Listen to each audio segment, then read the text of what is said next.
All right. The computer tells me we're streaming and we're ready to go.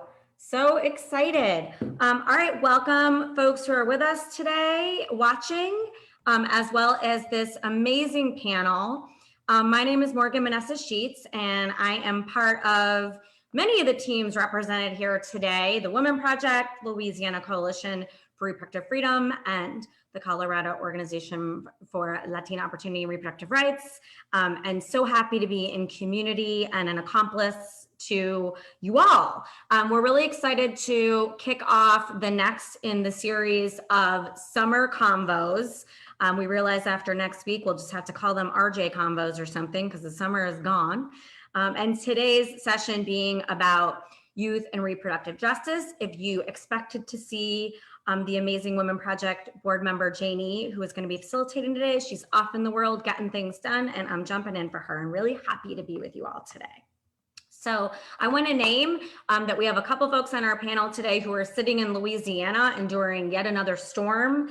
We're sending them lots of love and strength, and so grateful they're joining us today.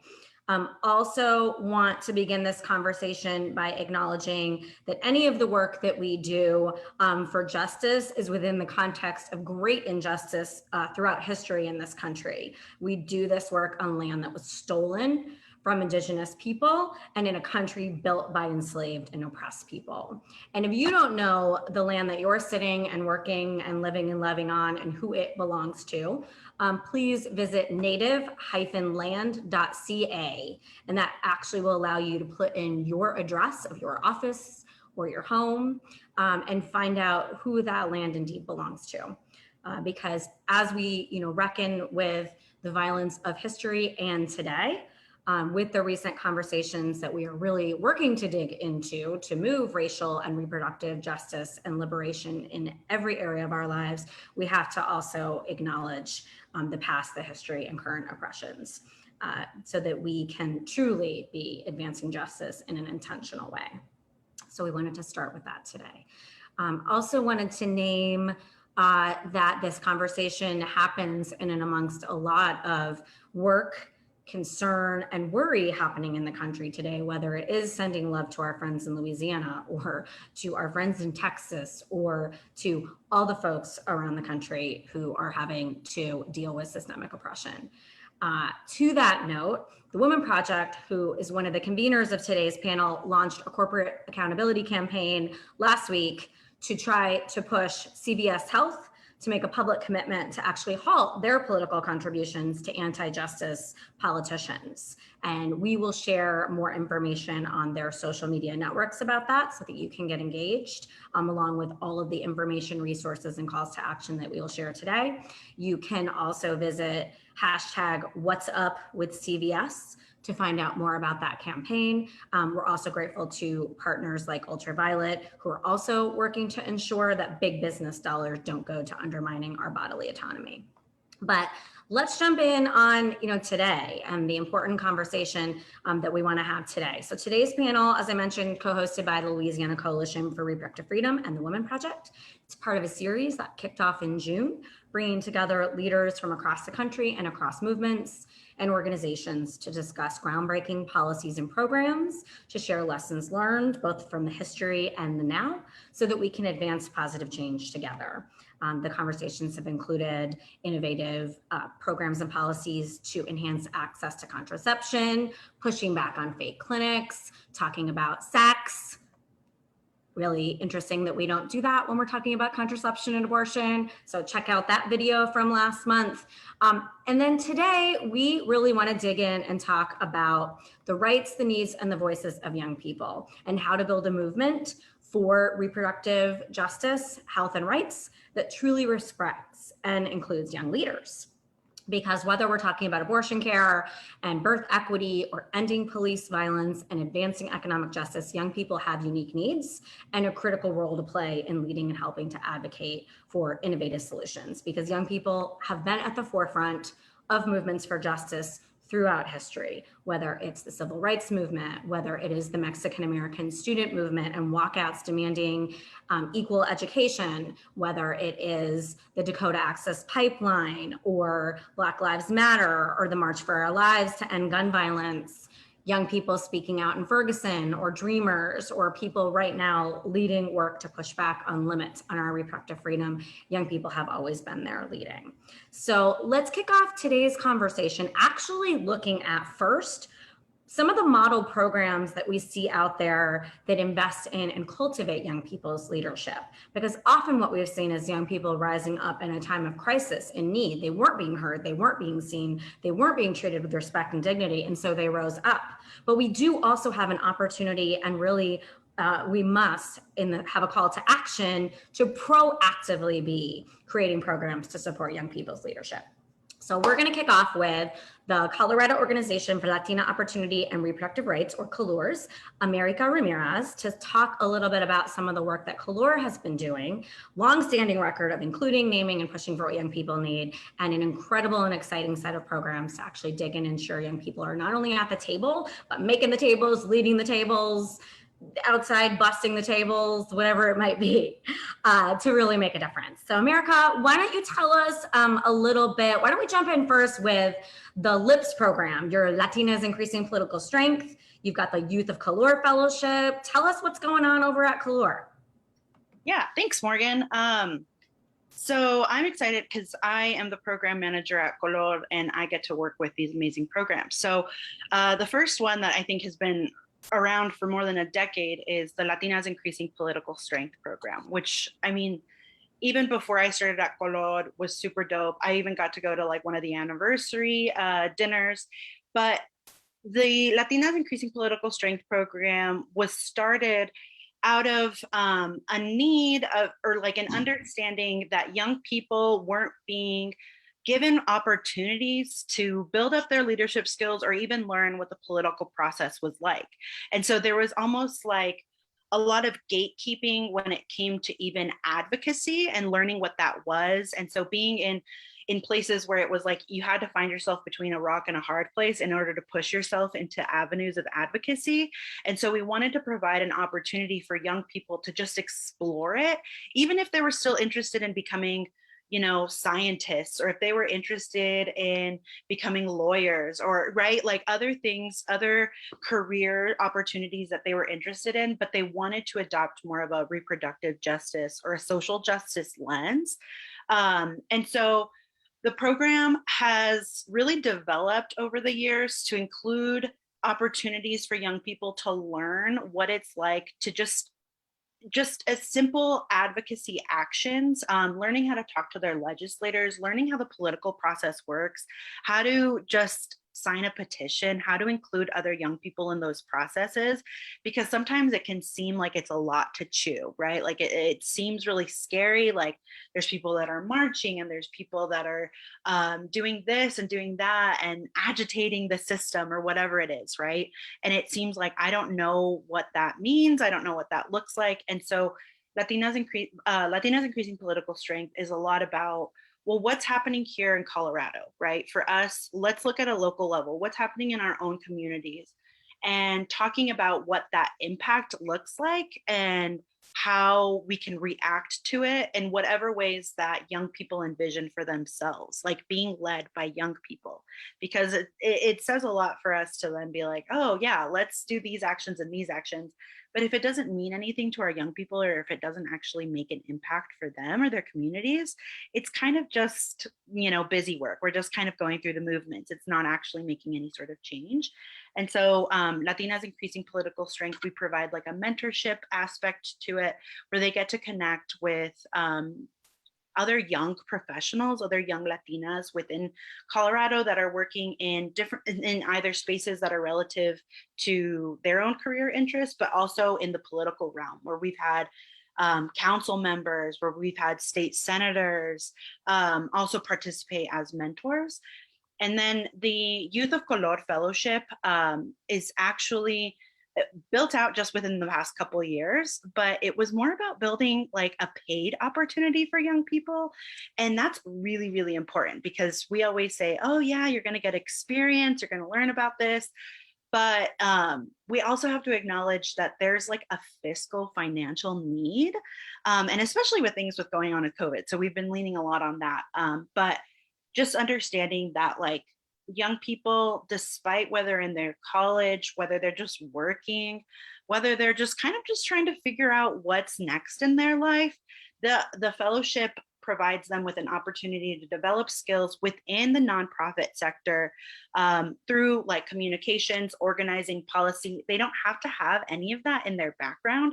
Just honestly, what is like the push or the lead or what we want from our young people is just to want to learn more about reproductive justice and know how that fits in with any other aspect of their lives, for them to bring in their own experiences, and then to be a leader and being able to build capacity for other young people to also be bridged into the space. But I always like to lean on that it is a paid opportunity, because that's really important for our young people to be paid for their labor and to understand that they're worth getting paid for their labor, even if it's just right, like being in a physical space, like they deserve to be paid, because that's really important for us to have young people at the table. Absolutely. Love that you're naming that. And there's been a lot of conversation in recent years around the idea of so-called justice movements trying to always use the labor of youth, whether it's massive turnout to rallies or internships. I mean, I remember going into debt in college to do an internship. I didn't have that extra money and I moved elsewhere to do an internship. I was paying off debt for my internship for years. And a lot of people don't have that option and therefore don't get that opportunity. And so that's so huge. Big props for that. Really, really important. Also want to shout out that intergenerational approach that you have, really breaking down the idea that it's young people's leadership programs or it's everyone else. Like you all really have that approach of bringing people together to learn from one another. And so how would you say that this intentional investment in young people and bringing young people in and that multi-generational approach, how have you seen that actually play out outside of Color, like at coalition tables or meetings? What would you say some of the impacts have been to the work in doing so? Yeah, I think that's one of the most interesting things that we've seen, because part of, right, like the fellowship and other pieces of the program, or those programs, is about like getting our young people into those spaces, even if it's just like shadowing or and then kind of starting to take up some roles, and that's really important, and kind of leveling out that playing field of like, just because they're young and they're a fellow doesn't mean that they're any less than a director or a campaign manager or something like that, right? Because they come with just as valuable like knowledge and experience, and so that's been really important for us to be able to bring our young people and lead with like, yes, they're fellows, but they're just as valuable as any other member of our staff, and treating them just as if they are, they're part of our team, and we work with them, right, as anybody going into a new job, onboarding, preparing, and doing all of that stuff to kind of know where we're at in terms of an organization. But seeing that we're able to kind of push a little bit more in these coalition and campaign spaces of saying like, well, we have these young people and they're ready to participate, and they're ready to work, and they're ready to lead, and they're ready to take up these opportunities, and helping them feel prepared for that as well. And so it's kind of like a little bit of everything, but I think a lot of it it's been welcomed in a lot of spaces. It's still not something that I've necessarily seen from other organizations where they're trying to push like their interns or their fellows to be integrated in other aspects of the work, because they usually have like their own bucket, right? Like they're usually kind of like, well, they're working on their fellowship opportunities, and that's that siloed program. And because we want to kind of create this experience for our young people so that they understand how the nonprofit industrial complex works. We want them to understand how the political process works. And that way, once they develop, further into their careers, whether or not they stay within, right, nonprofits or through government or, any kind of aspect of the work that they're doing now, that they come with that, they still have that reproductive justice lens. They still have that experience to be able to lean on, and acknowledge that they got those opportunities instead of feeling like, um, they have to earn it in some other way. They have to be at like a manager level, a coordinator. They have to be full time, and so that's been really important for us to kind of see that growth from the beginning to the end of the fellowship program. That's so great, América. A lot of times you'll look at organizations and the only place you might see more than one young person is campus organizing. And don't get me wrong, those are incredibly powerful, important programs. And those are entry points for a lot of young people to be able to get engaged along with their education and as part of their education. And those are fantastic. We should invest, we should be growing in those. But having those be the only opportunity creates that campus community divide and really shuts out young people from opportunities and everyone else from learning the incredible lessons that they would if young people are in those spaces. So seeing COLOR bringing young people up to testify at the State House, helping them writing editorials where they get published and their names on an editorial before they're even out of college or out of high school in some cases, is so powerful. So thank you for that work. That's really amazing. And would you say too, as you're thinking about it, are there adjustments that COLOR needed to make to ensure these programs wouldn't be, the sort of tokenizing things which too many of us have seen? Were there any kinds of adjustments you needed to make? Yeah, I think at first it was because we had young people, we'd always be like, let's bring our young people. We want our young people's perspective. But then once we kind of took a step back, we realized, okay, that is tokenizing, right? Like saying that our young people now are going to speak for all young people, and to say that their experiences are going to name the times that we're in, right? So one of the things that like we've also had to do is, just like I was saying before, right? Like they're part of our staff, and also curating that culture and the environment that we have about like having our boundaries and making sure that like we are caring for one another and that they're taking care of themselves, and how are we taking care of them, and then on top of that, like meeting them where they're at, and us being able like as like full-time staff or as like young adults or older adults than our young people, also really like taking a step back and like being able to give our young people like the mic, but also like if there's things, we've had some learning curves too, right? I always think about like TikTok.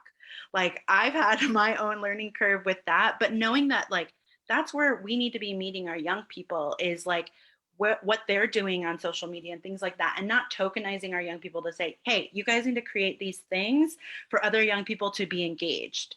But instead, like, what are the things that we can do to learn to start managing these new, creative, innovative ways of engaging young people, but also make sure that it's being informed by our young people so that they feel empowered, that they're contributing to these new developments, right? Without it being all on them to create or to be the innovators, but instead working alongside each other.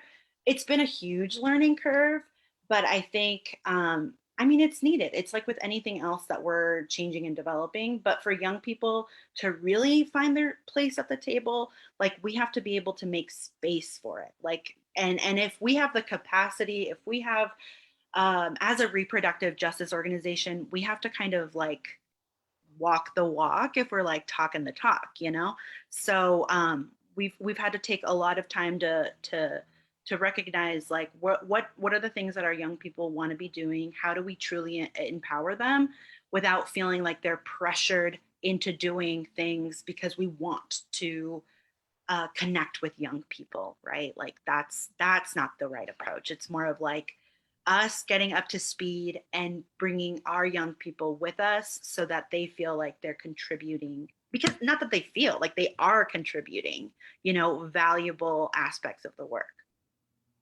Thank you. That's really, really helpful. And, that kind of thoughtful, intentional, really including young people, that's what's going to help transform the movement and make sure all voices are included and experiences are represented. And we've got another great example of that as we head down south. Planned Parenthood Gulf Coast. Now, talk about working in times where we're sending you a lot of love. PP Gulf Coast down serving Louisiana and Texas is also working with young people and young professionals. And we're very excited and thankful that Petrice Sams-Abiodun is spending some time with us in the midst of ongoing recovery and rebuilding in Louisiana and another storm yet today. So we're really grateful that you're here with us to talk a little bit about some of the work that you all are doing in areas of the country we are certainly thinking about and talking about a lot these days, aren't we? Can you tell us about Teen Reach, what the program does in the community and for the young people who participate? Yeah, most definitely. It's a pleasure to be here. And again, I bring you greetings from Planned Parenthood Gulf Coast, where I serve as Vice President of Strategic Partnerships for our work, specifically in Louisiana. And so as many of you know, as our host alluded to, we're dealing with post-Hurricane Ida, excuse me, and I'm sitting in the midst of Tropical Storm Nicholas, and there's a lot of rain right now, but I definitely wanted to be here to share. We're also a part of the Louisiana Coalition for Reproductive Freedom, one of the founding members. And so our youth work is very, very important, and it's personally important to me as a native Louisianan, someone who came to reproductive health through Planned Parenthood many years ago as a young leader, who was introduced to the organization by my college professor, who at the time was the only Black woman on the board of Planned Parenthood, who really wanted to be intentional about, inclusiveness and diversity and bringing on young people to the organization. I'm here representing our educators who do a wonderful job coordinating our Teen Reach program, I want to say, across the affiliate. In Louisiana, we have about 15 Teen Reachers. These are young people who have committed to helping their peers and around issues of health and reproductive issues and sexuality education. And the REACH is an acronym for Real Education and Advocacy Changes around health, especially sexual health. And the model that we use is very much around educate to advocate. I always say knowledge for what? For me, knowledge is about knowing so that we can bring about change, for liberation, for justice. And so those are the things that we want for our young people to be the next wave of the legacy in Louisiana for justice. So these young people serve as ambassadors around these issues. They work with our peer educators. They are trained in medically accurate sexuality education. And it's very important for them to have those facts, because in the state of Louisiana, I don't know if many of you know, Planned Parenthood cannot go into the schools and teach around reproductive or sexual health. A lot of our young people don't get medically accurate information. They get very values-based sexuality education. And so this is a way for them to impact the broader community and their peers, and support our educators, health educators, in better delivering information to young people. Although we may hold some of the medically accurate information, knowing how to best deliver the message to young people, we may not have that knowledge. And so our Teen Reachers really support us with that. And, we help also develop their skills around doing advocacy work and bring them or put them in positions and opportunities so that their voices can be heard, not to promote Planned Parenthood's agenda or our agenda, but issues that they think are relevant for them at this current time. The core values that we have is inclusiveness, which is very, very important. You know, we want all youth, you know, no matter who they are, where they live, who they love, those sorts of things, to be involved in our work. So we try to create a very inclusive environment, you know, that's diverse. Another core value, as I shared, was education. And then the last one around advocacy, fighting for rights for youth. And our youth have done a lot of advocacy work, talking to state legislators, local leaders, public officials around the importance of reproductive health, around the importance of sexuality education, talking to adults and parents to help them better understand how to interact with youth around these issues. I wanted to share one of the quotes that our teens, or some of the quotes that our teens have around the impact that this has had. One teen says, "Teen Reach has been invaluable to my development as a person and activist. It is an amazing program that combines education and advocacy. I am so proud to be a part of this wonderful community of passionate peers." And another says, "Teen Reach means so much to me because for the first time, I knew there were adults that were ready to have the awkward conversation about my sexual and reproductive health and discuss questions or curiosities I may have." So our teens are very involved, and, you know, really thankful that we are providing this support for them. One of the things are partnering with them to be a voice in the community. This summer, for the first time, our teens did a conference, put together a conference themselves for other teens. So it was called the Vibe Conference, is Voices Inclusive Bold for Education, where they brought together young people across our service area, not just around sexuality, health information and education, but other things that youth care about. You know, what's going on politically, what's impacting youth, what's going on with the pandemic, things around employment and career aspirations, transitioning to college. So our youth pulled together a very successful conference. Many of our teen reachers later on become storytellers, and they also do things like América was sharing, write letters to the editor.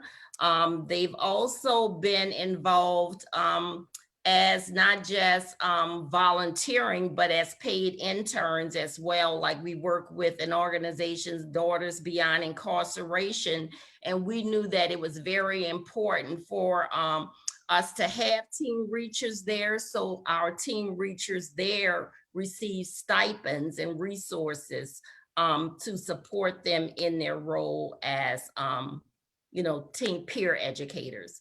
So it is a very important program for us to begin to develop the leadership in the next wave of reproductive health, right, and justice leaders as Planned Parenthood. Well, that's fantastic. Thanks for, again, naming that important combination of sort of skills building and community building. And really, there's such a need for both. And I believe also you have a program that specifically looks at young professionals in building community, your Young Leaders program. And how does that differ? What does that look like? So one of our core values at Planned Parenthood is that youth leadership development is a continuum. It doesn't just stop. So of course we work with our young teen reachers, and those are young people, again, that are like say 14 to 18 years old. And one of the things that we do with our teen reachers as they transition going off to college, we connect them at the college that they're going to, what we call Planned Parenthood Generation Action, or PPGeners. So if there is a university or a college that they're going to that has a PPGen chapter, we introduce them to the chapter leaders so that they can continue their leadership there. So another stage of our leadership in this continuum are young people that start college, they get involved with a PPGen chapter. If they go to a university where there's not a PPGen chapter, we encourage them to start one there with other like-minded youth that care about this issue. So we have PPGeners. We begin to create these action consoles, if you will, at the universities and colleges. So that's another leadership level with our youth. The last one is what we call our Planned Parenthood Young Leaders. These are our professional young people, 20, 30 something. We have some people that's 40, you know, age and youth is just a number, we believe. It's how young you feel. And in different cultures, I know that youth can be up to 30 years old. So we take that cultural context into consideration. So our Planned Parenthood Young Leaders, they continue to be ambassadors for Planned Parenthood. They interact with other professionals and like-minded people that care about reproductive.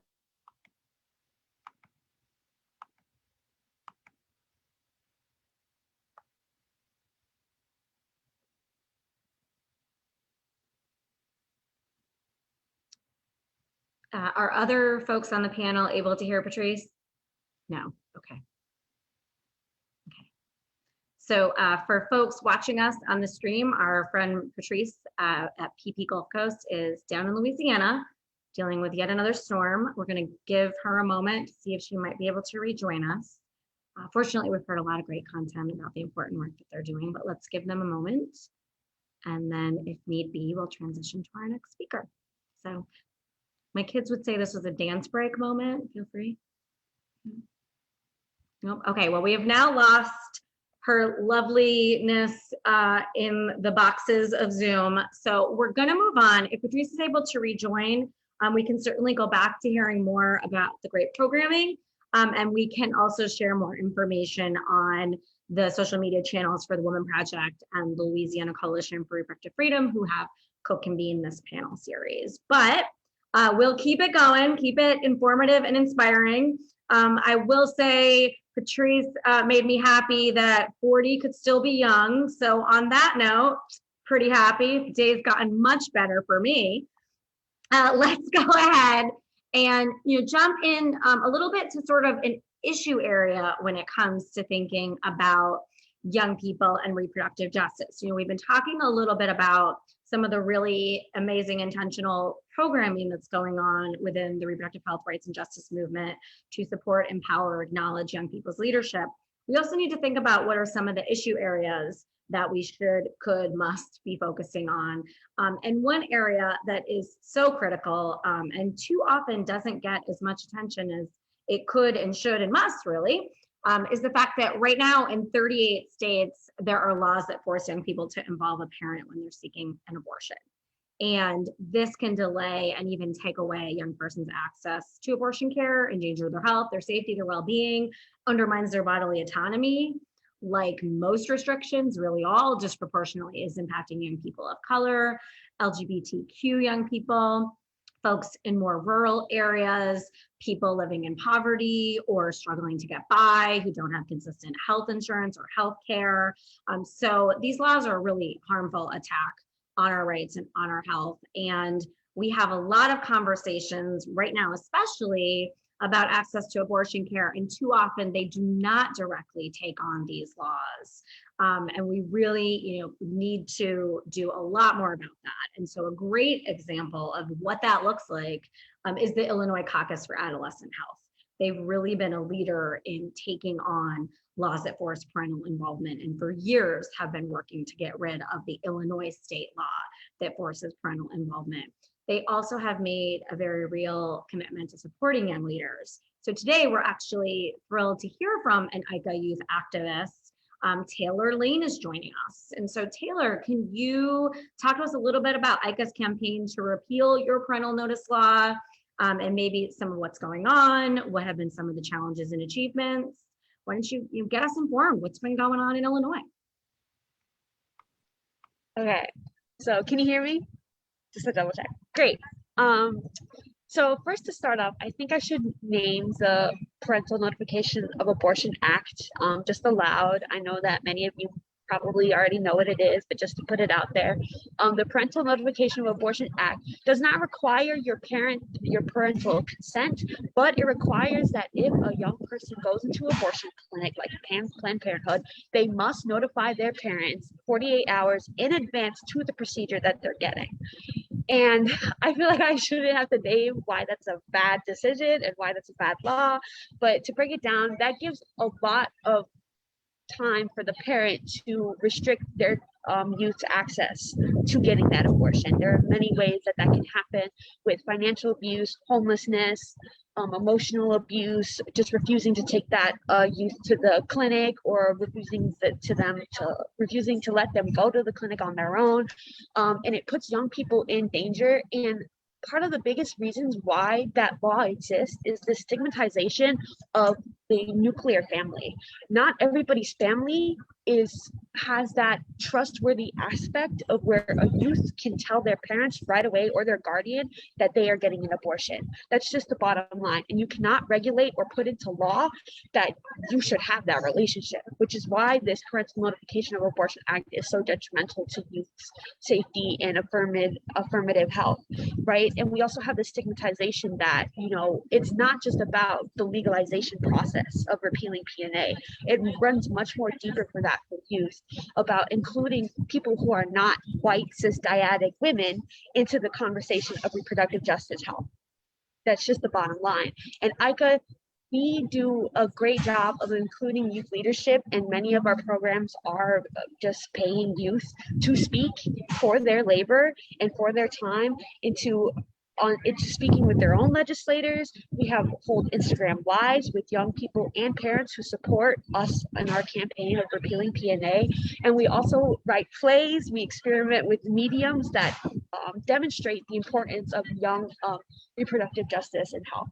And our biggest slogans are trusting youth, and youth believing in youth agency and autonomy, and letting youth lead their own organizations and act upon their own bodily autonomy. And we also have safe, affirm, and healthy.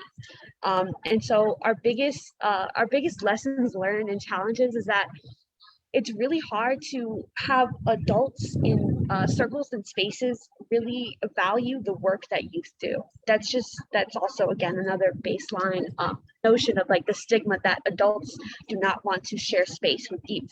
They do not want to hear from youth, or they have this adultist mindset or ableist mindset as well, that youth do not have anything valuable to say.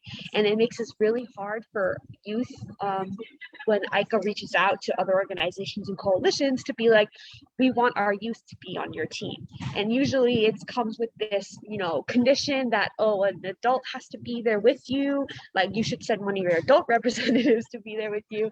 And that's frustrating, because it's like, youth have a lot to say on their own, and we can say it just as adequately as an adult can.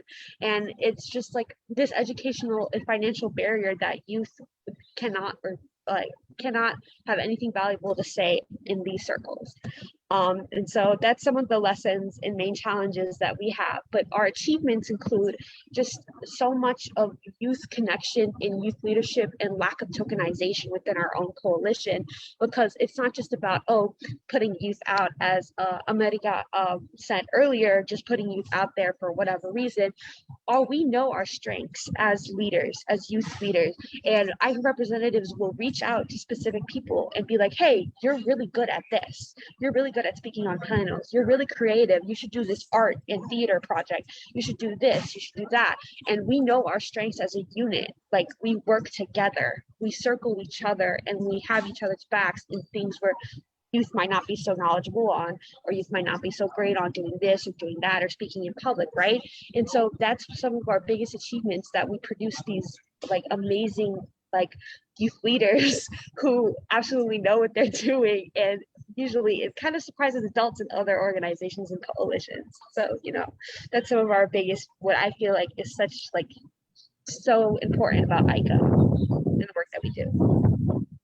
That's fantastic. Well, and something too that I think a lot of folks took note of is that when it came to Illinois organizing around a bill that was passed a couple of years ago to affirm the right to abortion, even though that particular piece of legislation wasn't specifically focused on young people's access, ICAH was still very much a leader at the table, getting young people out there organizing on abortion access. So making it clear that whether or not our rights are protected would be very critical and important to young people, in addition to the ongoing work around parental notice.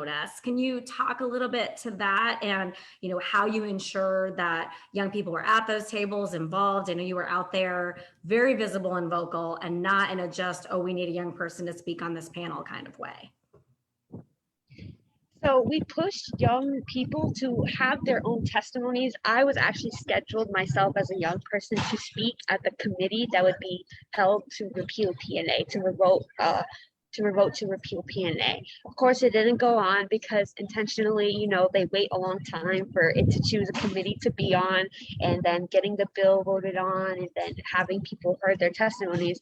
But last year, I think we had another youth ICAH leader, Hannah, give a testimony to her legislators, on why she feels as if they should vote to repeal PNA and why it's a bad law. And so we make sure that it's not just adult representatives like in these spaces. We make sure we put our youth just out there when they are good at what they do. And it's just bottom line that specifically for Hannah, that she's great at speaking with legislators, and that's one of her biggest strengths. And we highlight that and we encourage that by placing youth in areas where they feel comfortable in, where they feel as if they can excel. And we also reaffirm their excellence and their education and their effort into these projects. And hold on, let me pull up my notes because I have a lot. We also have, we've also had youth work on the project of collecting the stories that were collected originally by ACLU lawyers, their judicial bypass product, explaining and telling stories of youth who went through judicial bypass. And just to recap, judicial bypass is when a youth has to go in front of a judge under Illinois law, to explain why they feel as if they should get an abortion without notifying their parents 48 hours in advance. It's supposed to be like this loophole. And it's really hard because there's this adultist and ageist, and as well as like ableist notion that the youth has to prove themselves as like mature enough to be worthy of an abortion, which is all kinds of you know what, but I won't get into that further. But we also have that youth who worked so hard on showcasing these stories and planning these Instagram lives around our slogan, Trust Youth. And it's so important for youth to be doing this work and not just the adult representatives, because it showcases that youth are in control of our bodies and we have our own agency to be doing these projects, to be coming up with these projects. We're not just handed something, like we come up with these things, we come up with these ideas because our work and ideas are valuable. And we also have, let me look through my notes, on the notion that how we get adults and other educators and teachers to support us. We educate our own coalition, especially the adults. We host programs de-centering the genderized notion of abortion access, taking away that idea that it's only cis women, right? And more specifically, cis white dyadic women. Dyadic, is just as a small note, is that it's a term for when you're not intersex. And so taking away like this idea that abortion access is only for cis dyadic women, and that's just not true. Most of the time, this law firmly impacts young trans people of color. Like, they are the most vulnerable at this law because it's hard for them to get a judicial bypass because of racial bias in the courtroom. How can you expect to have a young trans Black person go to the courtroom and in a place where like the justice system is completely crap and have them experience that trauma of trying to prove that they're mature enough to have an abortion? That's literally like messed up. And so it's like, when we educate our adults and coalition and other organizations have these programs, we're giving them the tools to uplift their own youth. And that's so important, that degenerating of access and also fixing the language and culture shift that is needed around the idea of abortion access is only for cis white women. Absolutely. No, and it's so great that even in talking about the education you're doing in the coalition, you're making sure to spell out terms, explain terms. I mean, it's so clear that you're leading in all the opportunities that you have to make sure to advance understanding. And that's a really important point, Taylor, that we think of young people's access to abortion as being a tough issue with our quote unquote opponents. And we don't do the work in our own movement and our own coalitions to challenge assumptions, challenge the language people are using. And so that's such an important investment that ICAH is making and that the youth leadership in ICAH is making and doing, which has huge long-term movement building implications, right? So that's amazing. And in terms of being, really thoughtful about the kind of language that we're using and about the work that we're doing, we're really excited to have Advocates for Youth's Emily Bridges here with us because Advocates actually has some new research on how we can think about building support for young people's bodily autonomy. We'll have more discussion and questions later if folks want to dig in more on all the incredible work that ICAH and Taylor and other youth activists are doing with health professionals, educators, parents, schools, lawmakers, teachers. We can do that. But let's also spend a little bit of time hearing about this research from Advocates for Youth so we can improve the way that we're talking about this. We can actually talk about it and do the work it's going to take to ensure that young people have equal, protected, secure, empowered access to abortion care. So Emily, you want to take it away? Yeah, thanks, Morgan. Hello. I don't know how folks are suppressing their fidgets this whole time on screen. I feel like I might like just implode with fidgets by the time this is over. I have so many. But so I'm Emily. I work at Advocates for Youth, which is an organization that works with young people to ensure young people's reproductive and sexual health and rights. And of course, that means part of our work is ensuring young people's access to abortion. And of course, as Taylor observed, like parental involvement laws are a huge obstacle to young people's access to abortion.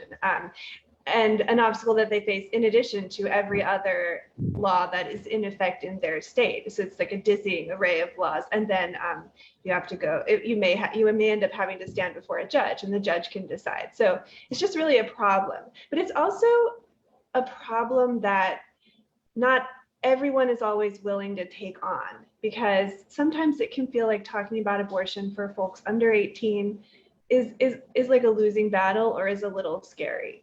And we're trying to sort of work to turn that idea around, right? That this is an issue that, with persuasion, folks can turn around on, and also that's really important to just work toward as part of achieving like reproductive justice goals. So one of the problems that we're seeing is the way that we talk about parental notification laws, parental involvement laws.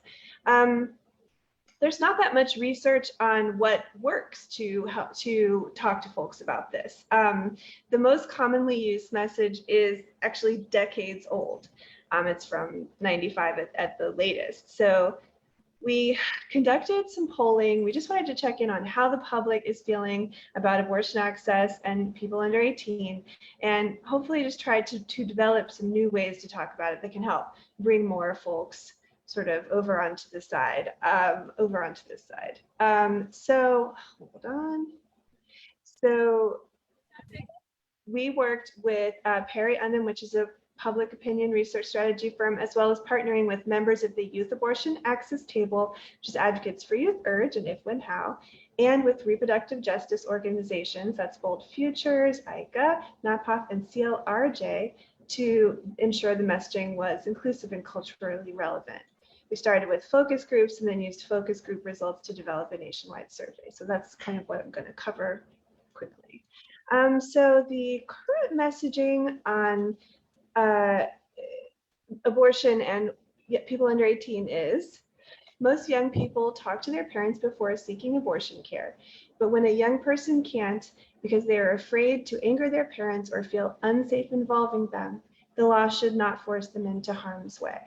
So that's sort of the sort of standard for what you most often see when groups are talking about it. And it's not like that bad, right? It's it points out that the law causes harm and does not protect young people, which I think is a really crucial sort of thing to get into people's mind. But in addition to being untested since 1995, the first problem with it is it defaults to a parent's perspective, not to the youth's autonomy, right? It's not about what the young people want, it's about how the parent reacts to what the young people want. And another issue with it is that it implies that unsafety would be the only valid reason not to involve your parents, when in fact it's a sort of the ultimate, just private decision. You decide who you want to tell if you need an abortion, right? So, and those are, I'm sure we could problematize it further if we wanted to, but those are the sort of glaring issues that we see with it. So in focus groups, we sat down and just bounced different ideas about young people and abortion off of groups of folks. Now, focus group is not fully vetted scientific research. It's more like a snapshot of how a small sampling of people are thinking about a topic, right? So some things that came out in focus groups were that people responded well to the idea that anti-abortion groups are the ones responsible for introducing and supporting parental notification and consent laws. I actually don't think folks think a lot about where laws come from. You may have been told that a law was introduced to protect young people, and you may say, well, okay. But if you hear that it was introduced by the same people who introduced the slate of laws in Texas and Mississippi and everywhere else that we're seeing these bans, that may change your mind on exactly what the group is trying to achieve. Another message that resonated with younger people is a young person should have the final say in if they get an abortion. It's basic, but it's we had to check it out. And then the biggest one, I think, was that these laws are part of a larger pattern of laws which take away our autonomy. And I think that that message is going to become more and more important in the months ahead as we continue to deal with the fallout from Texas and the Mississippi Supreme Court case. Okay, so another thing that really resonated with focus groups was just hearing what judicial bypass is, as Taylor mentioned. If you need an abortion, you can't involve your parents. They say, oh, well, there's an alternative. You can use judicial bypass, but that means standing before a judge and making the case that you are mature enough to decide if you need an abortion. And the judge can simply say no, they have that power. And if they say no, that's it. That's it for you. You can't get an abortion in that state. You can't get you can't get an abortion in that state legally. When people hear about this, they're disgusted. Like it really doesn't land well with them. So folks sharing stories about videos of folks sharing stories about their judicial bypass experience really also work to help people understand what that law really means. Okay, so from focus groups, we moved on to a nationwide survey where we asked registered voters who had showed some support for abortion about different questions and statements about their beliefs. Oops, values about abortion. A little too handy with that spacebar mute there. And so here are some things that came out in the findings of that. We found that majorities across demographics say that the final decision should be up to the pregnant person. That's something that we can rely on. Majorities believe adolescents are capable of making decisions about their own health. And we'll come back to that one because it haunts all discussions of adolescent reproductive and sexual health. A strong minority already feels negative towards parental notification and consent laws, which is great. It's very promising. And that messaging can move all of these people to stronger support. So you can have the conversation in a way that helps people recognize that that they could go further on this. And so from this, we developed ultimately 2 messages that were really powerful for folks. And so one is to tune into their values. And that is that young people should have power and control over their gender, their sexuality, and their bodies, including when they are pregnant. That is just keying into the values of someone who already supports abortion, but may have doubts as to if they extend that support to when it's people under 18. And that this message hopes to tune into the values that led them to their support of abortion access in the first place. Then there's another message that works well for folks who kind of already are supporters, but just haven't been active on this, and it hopes to move them to engagement. And that is, in the past few years, federal and state governments have taken away young people's access to birth control, comprehensive sex education, and even their ability to report sexual assault in schools. We need to work together with young people to turn this situation around. And so with that message, that is a message that hopes to move people further up the ladder of engagement. I'll also share some sort of promising pathways that we identified, or just things to know when talking about this issue. And the first is that the primary thing that makes people support a parental involvement law, even if they support abortion access, is this notion that young people might not be capable of making decisions without their parent. It's just a commonly held opinion, and like the idea that teenagers are too young to understand what's best for them and so on. It's probably the biggest thing you're pushing against when you're dealing with people who already are soft or even firm supporters of abortion, but aren't moved to oppose parental involvement law. And so what you can do there is you can educate them about what the law truly means in the case of judicial bypass. And you can say, let's position ourselves as allies of young people, as supporters of young people, rather than just another obstacle in their path, right? You can say, we can be the ones to help young people, and that should be our role, rather than being ones to stand in young people's way. That's if you encounter someone who has that paternalistic point of view. A great way to start a proactive conversation with someone is to just talk about who supports and opposes parental involvement laws, right? In terms of the anti-abortion lobby being the ones who are introducing parental involvement laws. Educating folks about what the law means and that every medical association is opposed to them is important.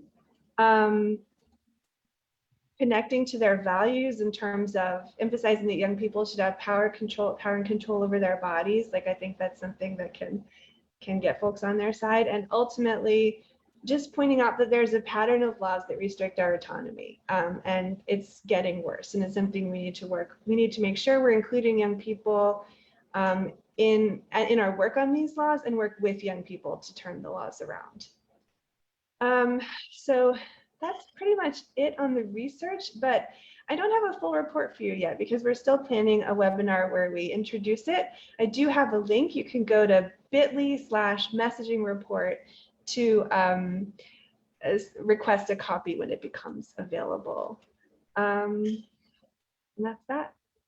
All right, well, that is fantastic. I'm writing that link down right now. And we'll make sure to share that on our digital networks. Emily, thank you.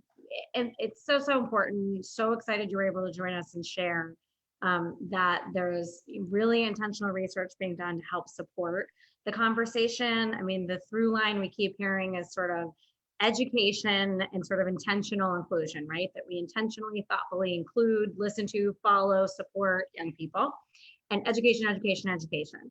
And a big thing that sticks out from what also you were saying, Emily, to me as a parent, I'm raising 2 daughters and I do abortion access work. And so I regularly have the opportunity to have the conversation about parental notice and consent with folks. And the thing I would just caution is people who support abortion but feel a little icky about the parental notice and consent conversation are not our opposition. That is absolutely, we're just having the conversation and doing the education, especially on a person-to-person, or I don't hesitate or shy away from the parent-to-parent version of that, is that it's an issue as a movement we haven't done enough education on.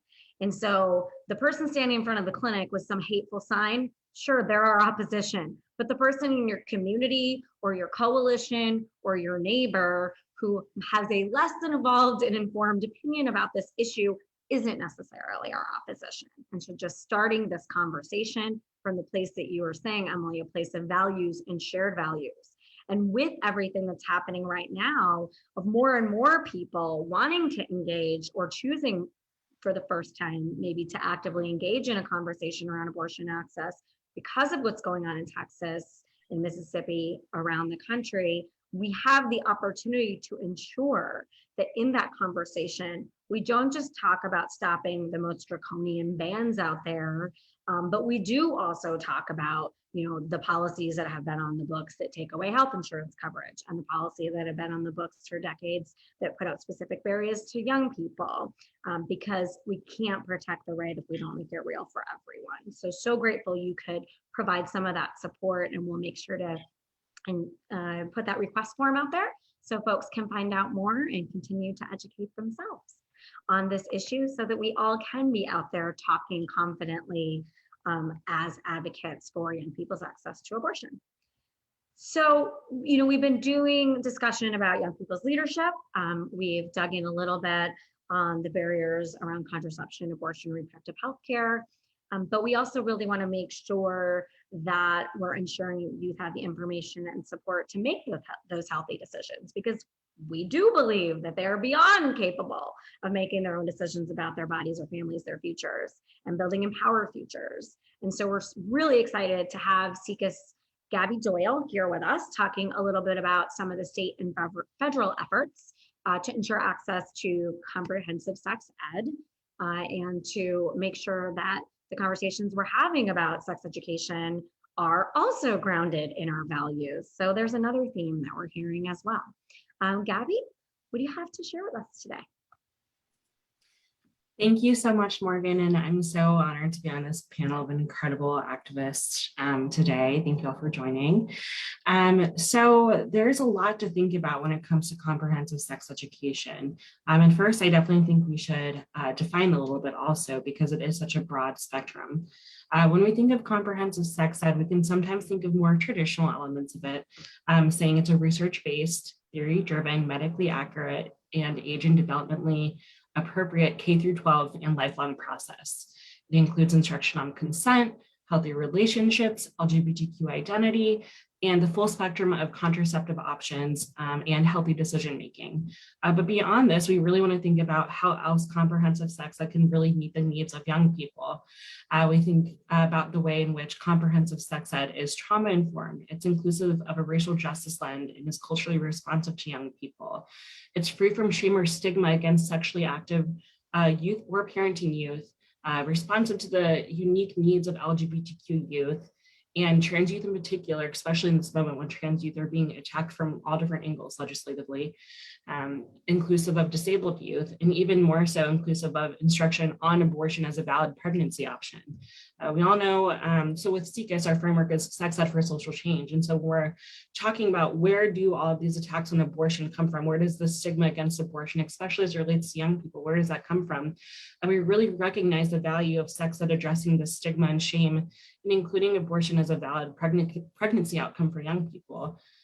And then at the same time, the definition of comprehensive sex education is constantly evolving. The comprehensive sex ed space is still working against shame-based notions regarding sex ed, such as reclaiming what used to be known as Teen Pregnancy Prevention Month and rebranding it as Sex Ed for All Month in recent years. Just like parental notification or consent laws for abortion, it all really comes down to supporting young people what they think is best for their own bodies and futures, whether that be having access to abortion care or becoming a parent. So that is really the basis when it comes to comprehensive sex ed to start off with. And what are some of the state and federal efforts that you're seeing to, take that concept, take those values and put them into action?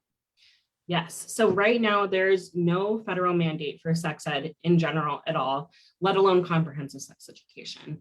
Right now, SIECUS, along with a lot of our advocates, many of which are on this call, are advocating for the passage of the Real Education and Access for Healthy Youth Act, which is a combo of previous legislative sessions bills called the Real Education for Healthy Youth Act and Youth Access Sexual Health Services Act. So within this reimagined bill, we're really recognizing that access to comprehensive sex ed and affirming sexual and reproductive health spaces is essential for access, for increasing comprehensive sex ed, and really combining the biggest points of those bills. At the same time, it also helps increase access to comprehensive sex ed and programming, working to ensure no federal funds go to harmful and incomplete abstinence-only based programming, and works to increase access to affirming sexual and reproductive health spaces, like I said, for further marginalized youth in particular, thinking about young LGBTQ youth and youth of color. That being said, there are some funding streams currently where people can get some okay and some really bad funds for sex ed programming. So of course, that's where we are. So thinking about the Teen Pregnancy Prevention Program, which is through the Office of Adolescent School Health. It grants evidence-based programming to address adolescent sexual and reproductive health. It currently funds 79 grants to communities. We also have the HIV School Health Program, which is through DASH, the Division of Adolescent School Health. It helps 28 local education agencies build school capacity for providing sex ed and sexual health services. And then we also have the Personal Responsibility Education Program, also known as PrEP. It's through FISB, which is the Family and Youth Services Bureau and Administration for Children and Families. There we go. It provides grants to implement complete and medically accurate sex ed.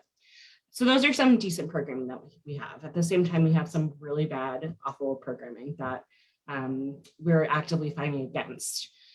So first, we have the Sexual Risk Avoidance Education Program, which is also through FISB. So these same programs are providing some good options, but also some bad funding opportunities. It's a competitive grant program for abstinence-only programming that funds 22 state programs. At the same time, we have the Title V Sexual Risk Avoidance Education Program, same name, very similar, also confusing. This was first established in 1996 and is a rebranded. It was established as the Abstinence Only Until Marriage Program, which because we got a lot of discussion around abstinence only and why that's bad, they tried to rebrand it as Sexual Risk Avoidance Education, quote unquote education, to see more oh no, we're teaching young people to avoid risks and stay healthy instead of that ad-only framework, even though we know it's the exact same thing. It was rebranded as that in 2018. Currently funds 38 state programs, and since 1981, over $2.2 billion have been wasted on these failed and ineffective sexual risk avoidance programming. The current proposed budget, which has passed federal budget, which has passed the House and is in the Senate right now, has zero funding for these harmful programs. And also, if the Real Education and Access for Healthy Youth bill passed, it would also cancel any of this harmful funding. And I do think it's also worth noting that we know predominantly low-income schools, predominantly in states which have a majority of young people of color, are the ones receiving a lot of this really bad programming. So when it really comes down to, we know young people of color are more likely to receive this really harmful, stigmatizing abstinence-only education. So because of that, what's left is a patchwork of policies across the nation regarding sex ed. Only 33 states mandate sex ed, 38 states mandate HIV education, 34 states require stressing abstinence and instruction. So while we're getting ahead with sex ed requirements, the majority of states that are providing it, if not most of them, are requiring that stress on abstinence, which further stigmatizes sexually active youth and pregnant and parenting youth. We are in this for a long haul and we have a lot of work to do, but we've had some recent wins. So I know we've talked a little about Illinois. So Illinois now mandates comprehensive sex ed through the recent passage of SB 1818. And while we do have this one, as we know, because there is a parental notification law regarding abortion, this comprehensive sex ed can only go so far. So we can have all the comprehensive sex ed we want. And in a state like Illinois, this is a huge win. But while these requirements are still in place, there are still barriers for young people in obtaining sexual and reproductive health care on their own terms. And another one, significant one this session, is Alabama now mandates medically accurate sex ed and repealed homophobic instruction requirements regarding LGBTQ identity through the passage of HB 385. So some people are still so shocked that we're just now mandating medically accurate instruction in states. But it's really incremental, and a lot of states still don't have any mandate regarding medical accuracy for sex ed.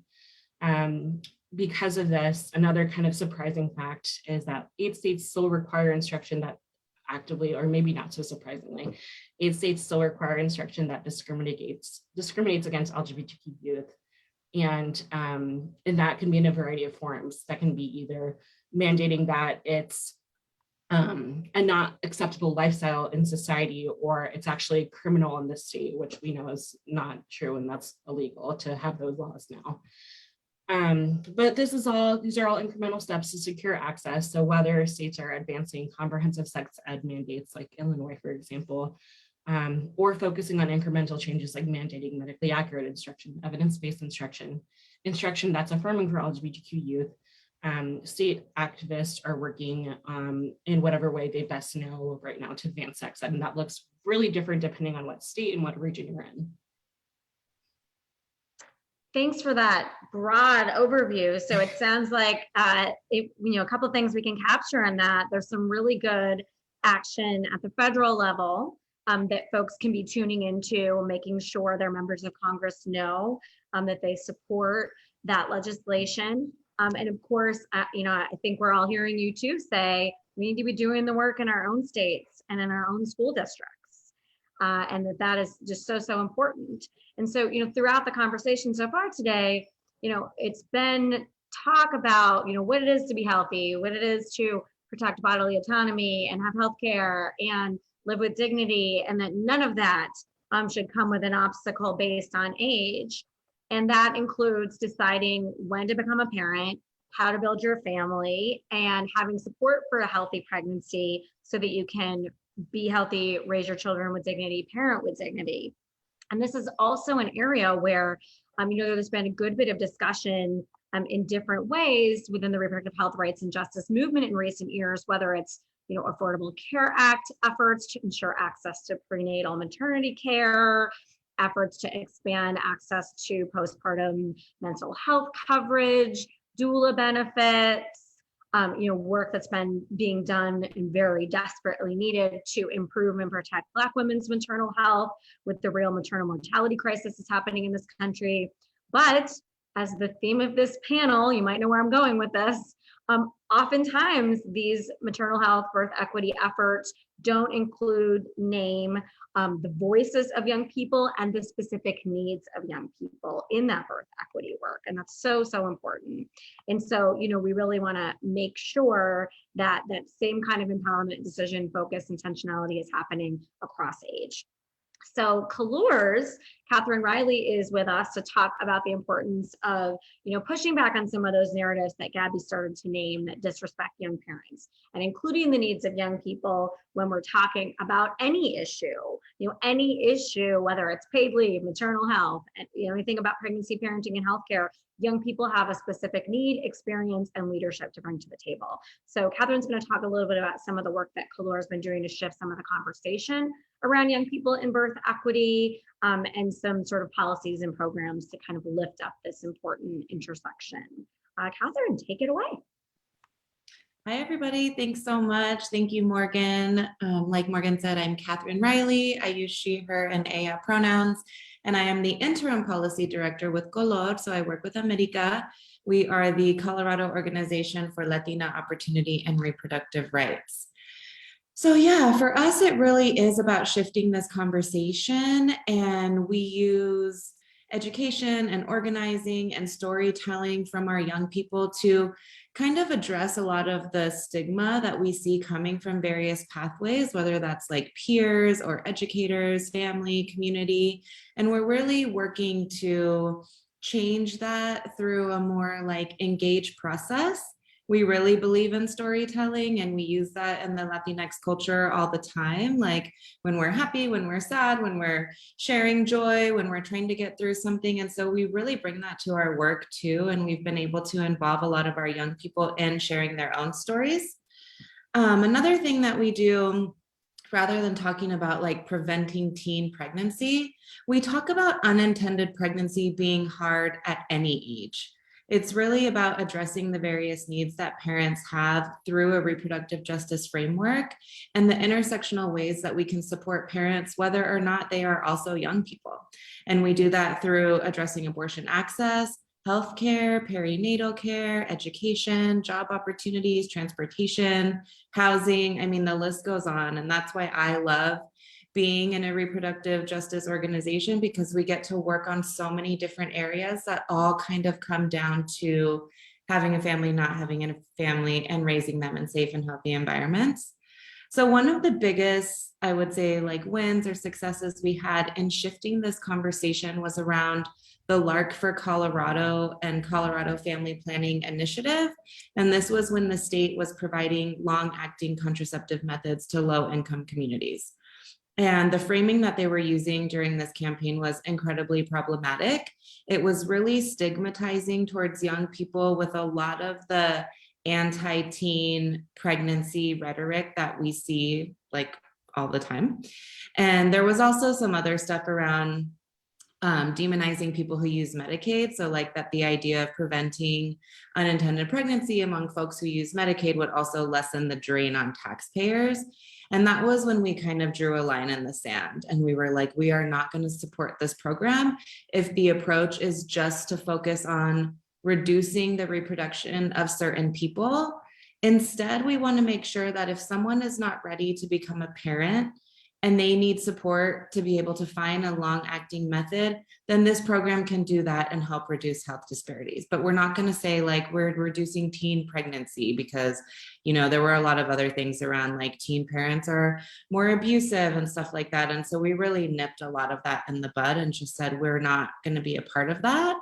And I think that was a really cool turning point for Color in Colorado. We became a really trusted organization around conversations on health and reproductive justice. And from there, we've just kind of grown in that space.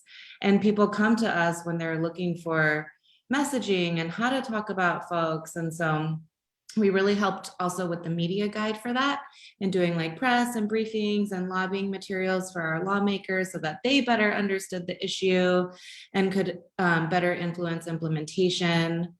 Another thing that we've done a couple of years back, we tried to bring the My Access Act.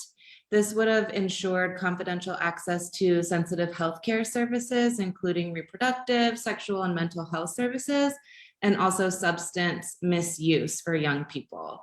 And this was really about pushing back on some of the entrenched and harmful beliefs that so many of my other panel speakers here today have talked about, which is this belief that involving parents is helpful, when in fact we know through data and research that confidentiality and trust in the young person to decide and consent to their own medical services is critical to their health and well-being. And now, Katherine, I know that Color's had a couple big wins this year too. You were involved in a contraceptive access bill, a birth equity bill. Could you talk about how, I'm imagining this is going to bridge between the two Color presentations today, but how you work to ensure that young people were included in those efforts as well? Yeah, so we passed a bill. We're super excited this past session to provide contraceptives to undocumented folks through our state Medicaid. We were also a huge part of the birth equity bill package, which is some of the most progressive birth equity and birth justice legislation that's passed in the country. That was really spearheaded by our partners at Elephant Circle. And through that process, kind of like what América was talking about, we have our fellows and we have our youth LIPS program. And because I'm on the policy team, I get a policy fellow, which I love. And this year, Brenda was our policy fellow and she's still with us. She was able to be there through the whole entire process, like gathering her friends and community and even some family members to help them draft their testimony, bring them to the Capitol, help them log on and present virtual testimony. She gathered students from local colleges that had a direct experience with the bills that we were working on to see if they wanted to share. And again, that was bringing in the storytelling. So she is like a spoken word artivist. And so she used a lot of those skills to help a lot of these community members get their story across.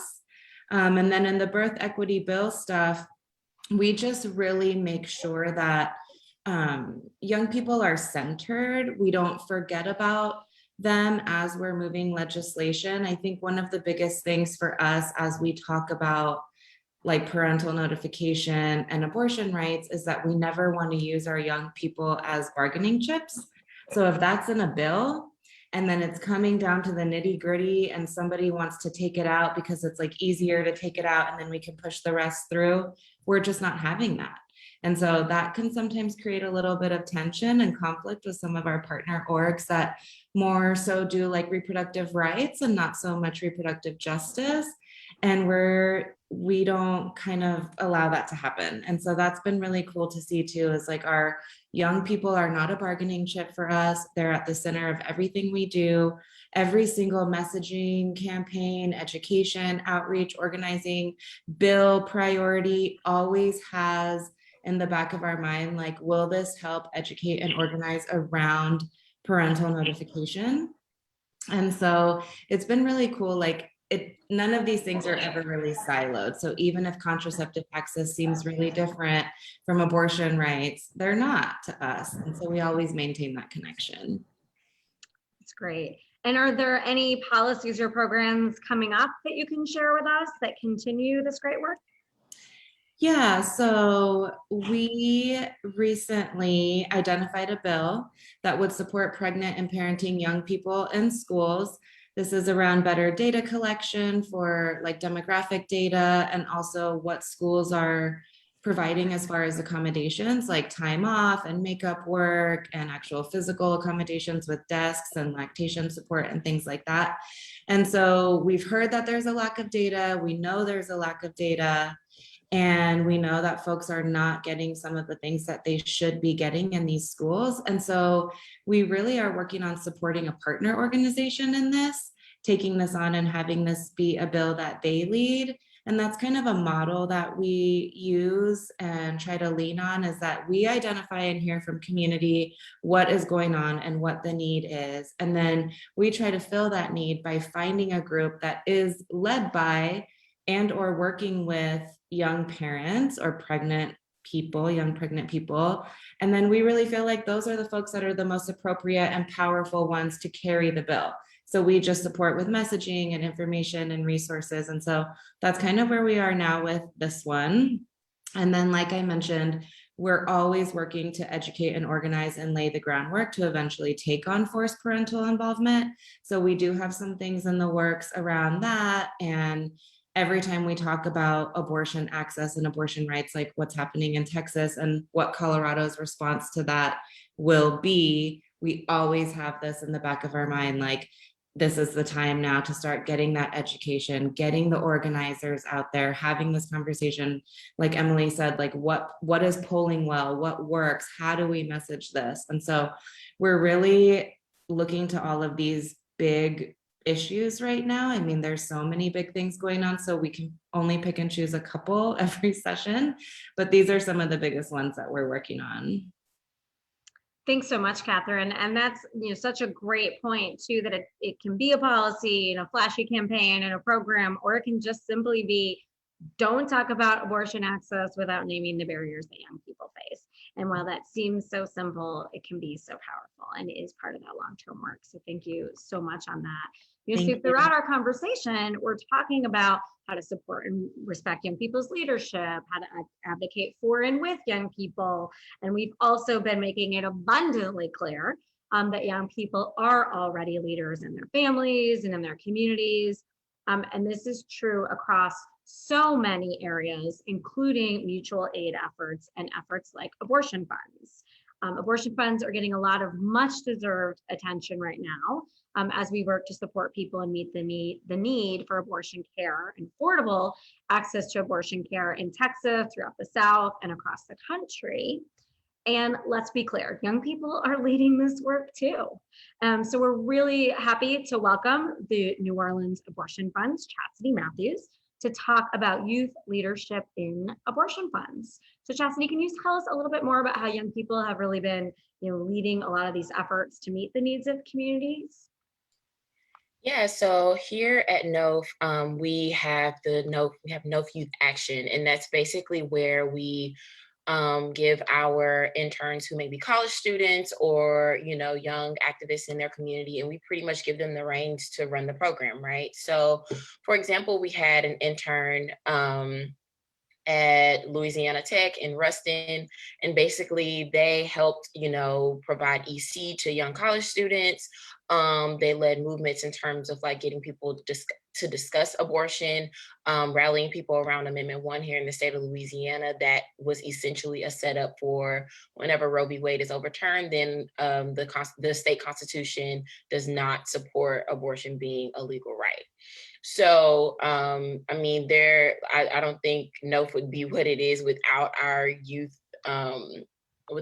input, and without like being able to really support, youth in terms of being like interns, whether they're in college or allowing them to volunteer for like clinic escorting, or even just allowing, like right now I have a communications intern, and like they are super passionate about storytelling. And so allowing them that space to say like, hey, take NOAF Youth Action page on Instagram and like do your thing. And they've created beautiful programs, like calling in other youth activists that we probably don't even know. And, we know that like, unfortunately, because of American culture, like activism even has its own social hierarchy. And it has like this weird attachment to fame to where you don't know anybody's work unless they have this particular cosign. And so the way that we challenge that is by allowing youth to like interact with each other in a front-facing space, so that it's like, hey, like I do know you and I've noticed your work. Like let's give each other flowers and like let's sit around and talk about our work and share our passions. Even if that means like, we're not famous, but I think your work is great and I think my work is great, and let's share that and let's share tips. And also I think that the youth has, and here's the thing, like I'm talking about youth, like I'm not a part of that. I'm only 27 years old.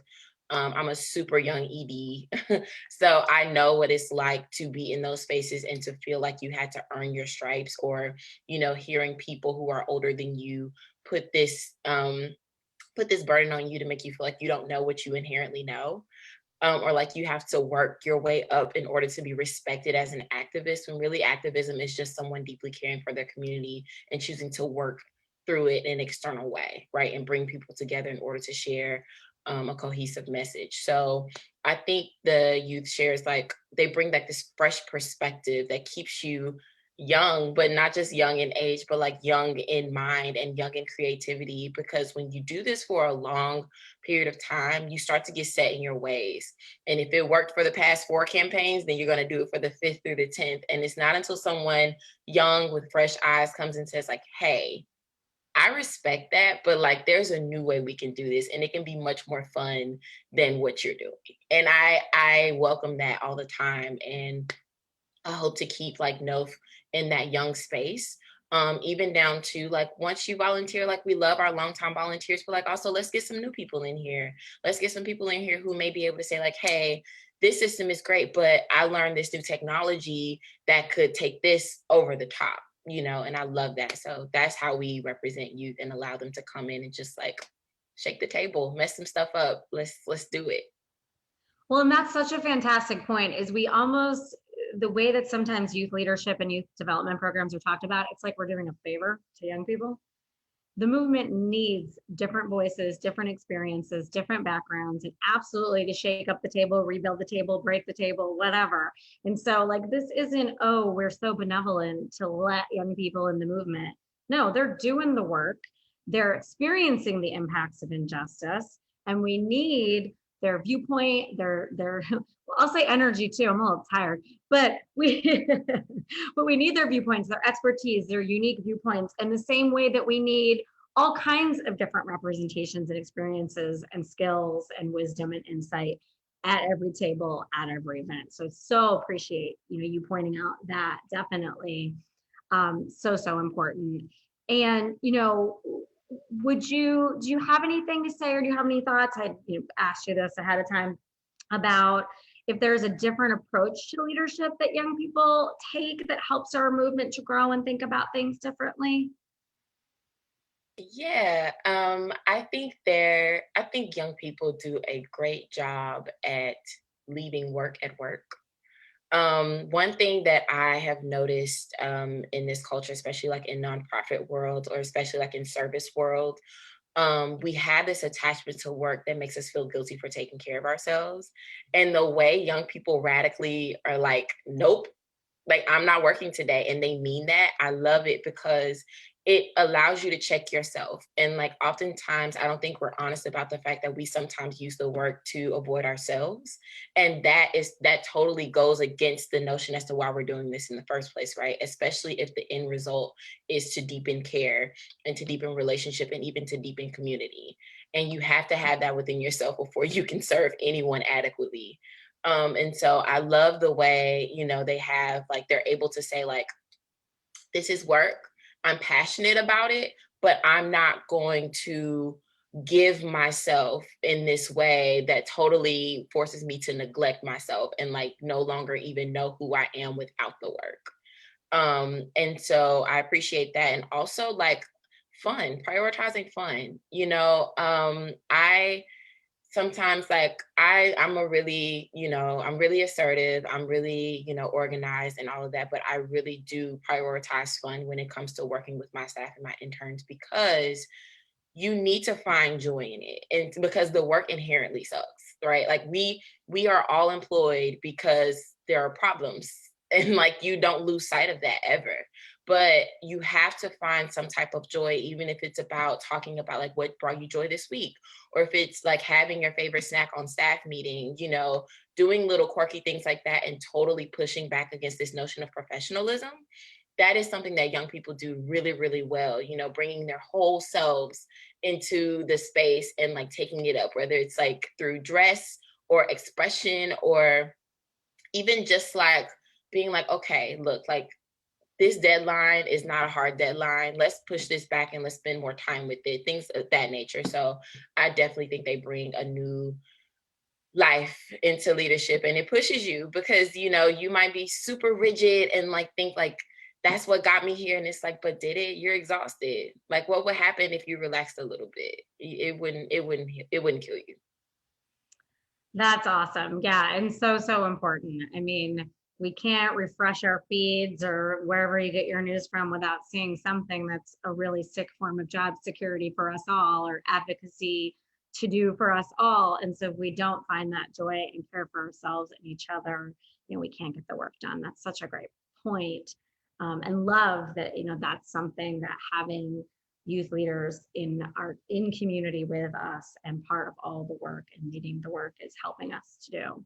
And there's definitely this nonprofit industrial complex mentality of like, you go to the most events and show up the most and give up the most of your life and self and health, that somehow is like a badge of honor that we all need to get rid of. And so if one of the many amazing things that youth leadership can do is to challenge that in the movement, please bring it on. Because there is a lot of long-term work to do, whether we're talking about sex education, contraceptive access, birth equity, abortion access. The work is going to keep on keeping on, but we won't if we don't care for each other and support each other. So we have had like all kinds of people loving and liking and smiling and emojiing on the Facebook Live, which I love myself an emoji. My children mock me about it. And sharing some resources, some comments. I haven't seen a lot of questions. Oh, good. Emily's got a laughing emoji. So what I actually wanted to welcome was if any of you had a question for each other, or if you want to shout out something that the other said, or props or whatever, I want to open it up to you all, because we'll share resources on digital. People might think of a question later. I'll let you know if they need to hit you up, how to get in touch with you. But do you have anything you want to share with each other, or any questions?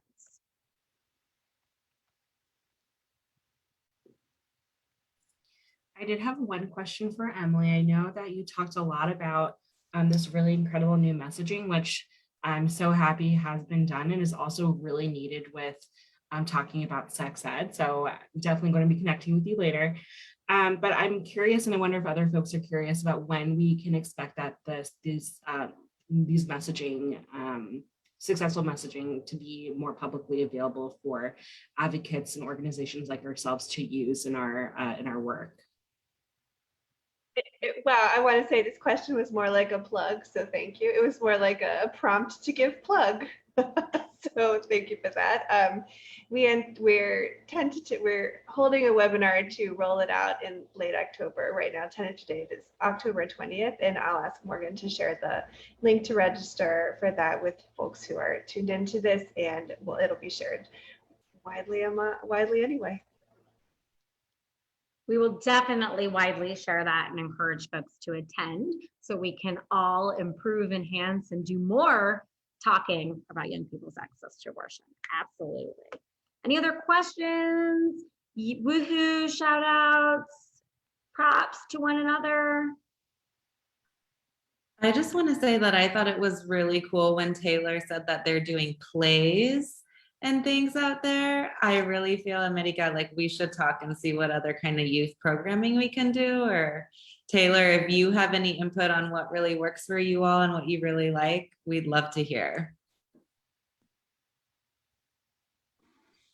Well, yeah, I mean, ICAH partners with a theater program called FYI, who they do amazing group work, theater work, and artwork just on different movements, such as the reproductive health movement. They created a play for that. They've also created plays for other movements, centering Black Lives Matter, I think, and forgetting the one recently they made. It'll come back to me. It'll come back to me, and I'll like send it a link in the chat. But yeah, but we experiment with different mediums because like the youth that like we work with that run these organizations like come up with these great ideas of like this is how we should be presenting our movement. This is how we should navigate like educational programs. It doesn't have to always be like lecture, PowerPoint, right? And to imagine like spaces and creative mediums for youth to get messages across to other youth and also adults is so like important and like just essential to like pushing away that notion of like professionalism and academic elitism in like many these nonprofit industrial complex that you have to do things a certain way for it to work. And that's just not true. Like not every movement has to be like PowerPoint lectures and educational programming that's like stiff and like unmoving, especially if you have youth involved. Like that's just not going to work out for you. And so some of our favorite mediums would probably be again the theater, but we also do like artwork. We did like artwork around like it was like we had this galaxy themed space of like talking about the space we take up and like gender for affirmativity. Yes. Sorry, my pronunciation.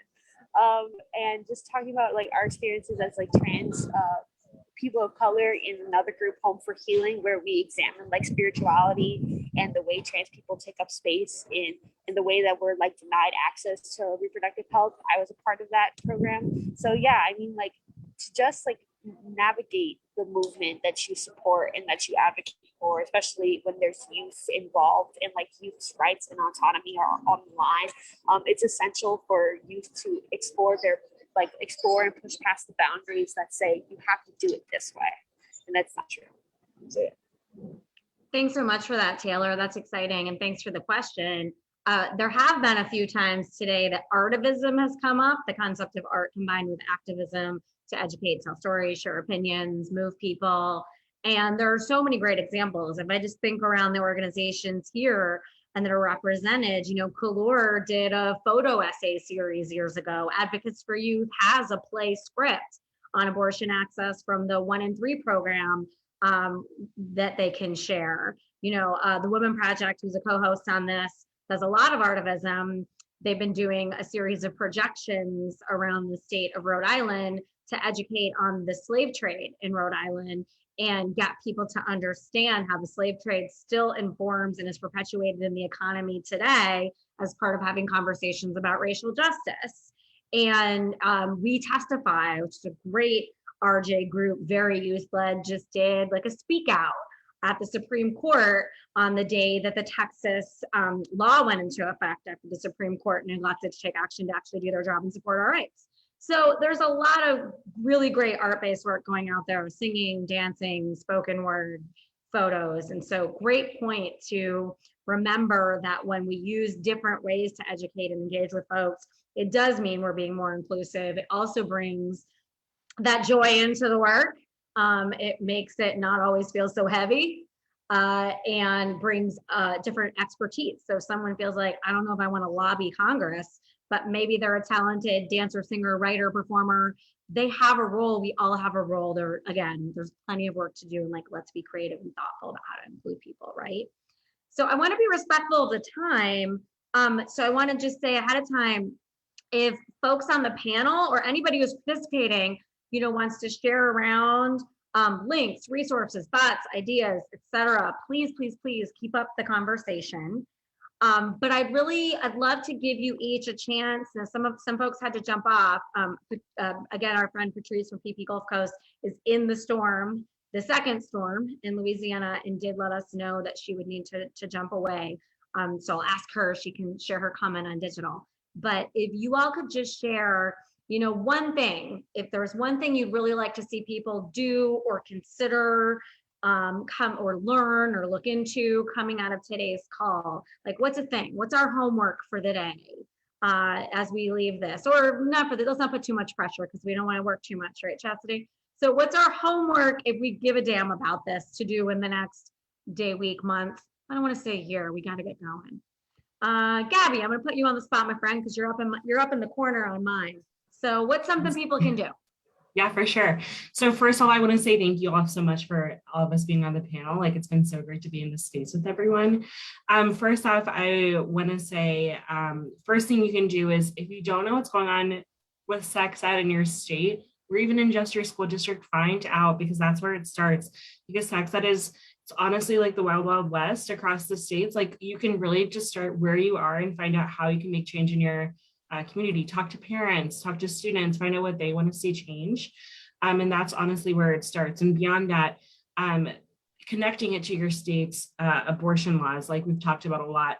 Access to reproductive health care for young people is also directly related to the sex that they get. So knowledge plus access equals the golden access for young people, and ensuring they can make decisions about their bodies in the future. Sounds great. Hey, Chasity, what do you want people to do in the moment that they have in the next day, week, whatever? Talk to the young people around you.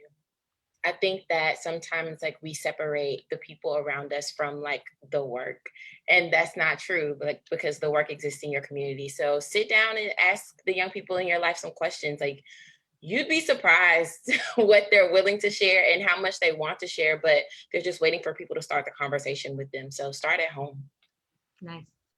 Katherine?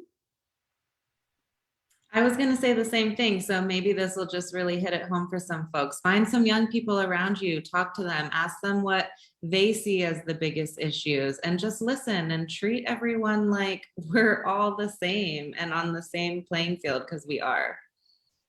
Taylor, what do you want folks to do coming out of today? Okay, so two things. I would like to implore anyone and everyone who comes from a coalition to trust their youth in representing their programs and representing them when they speak on panels, because we have the power and we deserve to take up space. And number two, I would like for everyone to consider degendering their idea of reproductive health and reproductive justice in general, from just including just cis women, and in like really think and consider to yourself that it's not just cis women who have abortion and who deserve abortion access. It's everybody, including young people of color, and especially young trans people of color. Absolutely. Emily? So I would say, first of all, I have two things, overachieving. So I would say, first of all, make sure that in your own head, when you're talking about abortion access, you're including people under 18 in that. And then secondly, make sure when you're speaking aloud to folks, when you're doing like persuasive work on this, or just talking about it with others, that you're including people under 18 in those conversations too. Absolutely. In América, we sort of got things rolling with you. What do you want folks to do? Yeah, I agree with Taylor. First and foremost, trust our young people, like give them opportunity and trust that like they know what they're doing and support them. And that kind of brings me to my big thing is like mentor a young person. That's something that you can easily do. So Katherine and Chasity talked about talking to them. Like if there's a young person that's asking for help, even if those that aren't asking, but like, you know, that they're looking for opportunity or trying to learn more about becoming activists. So many young people are asking for that of like, how do I get involved in my community? I mean, mentoring is the best way to talk about your own experience, help young people find their footing, and share knowledge, because what good is it for us to learn all of these things through our experiences without trying to get other young people to also, you know, build out their own place within the movement. So mentor a young person. Absolutely. And you know, what we've talked about today, of course, like with mentoring, it's going to go both ways. Like we're going to teach and learn and inspire each other. So why wouldn't we be doing that? So as we think about, you know, wrapping up, a couple, you know, thoughts to share. I'm going to take my facilitator point of privilege and share my thing I hope people will consider too, which is if you're a parent, I'm a parent, pick a friend who says they give a damn about abortion access and have the parental involvement conversation. It might be awkward, don't care. I promise you I'm doing it. And I will say I have absolutely moved people by having that conversation. If you have that personal relationship, you know, the parental rights movement is what they call themselves, who are out there trying to get sex ed out of our classrooms and take away access to abortion. They're sure talking to parent. So we need to be doing the same. We need to be doing the same at school boards. We need to be doing the same at happy hours or brunches or whatever. Yes, my friends get sick of it sometimes. I don't really care.